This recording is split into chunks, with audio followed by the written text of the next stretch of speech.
If you're building an AI medical device, there's a very high chance you're underestimating the FDA. And I don't say that to scare you, I say it because I see it every single week. Most AI founders are brilliant. You understand machine learning, you understand neural networks, you understand data pipelines, but FDA regulation, that's a completely different operating system, and it doesn't think like Silicon Valley.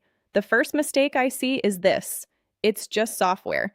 If your software diagnoses, detects, predicts, recommends, or influences clinical decisions, it is very likely a medical device. That means FDA classification, product codes, predicate analysis, special controls, clinical validation, risk management under ISO 14971, design controls under 21 CFR 820, cybersecurity documentation, and increasingly, AI lifecycle change protocols.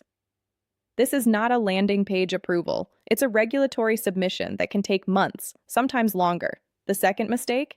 Founders think model accuracy equals regulatory clearance. It doesn't. The FDA does not clear smart algorithms. They clear controlled, validated, reproducible systems. They want a clearly defined intended use, locked training datasets, bias analysis, human factors validation, software documentation under IEC 62304, and clinical performance data that supports your exact claims.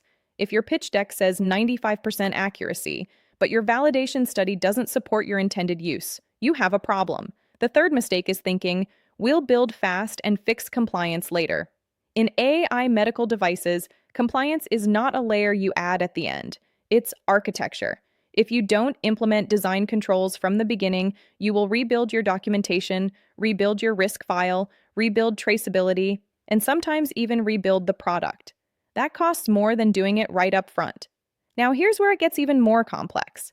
Many AI founders assume our model improves over time. That's the point. Yes, but the FDA regulates change.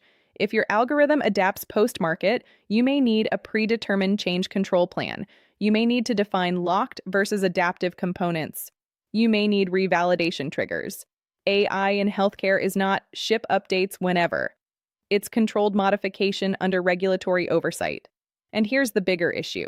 Investors often underestimate this too. They fund AI speed.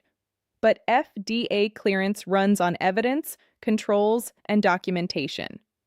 If regulatory strategy isn't built into your roadmap early, your commercialization timeline will slip. And valuation suffers when regulatory risk becomes visible late. The AI founders who succeed with the FDA do three things differently.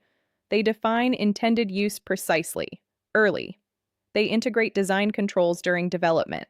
And they treat regulatory strategy as a core function, not an afterthought. AI is not just software in healthcare. It's regulated decision-making infrastructure.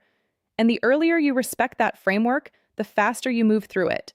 In medical AI, regulatory strategy isn't friction, it's leverage.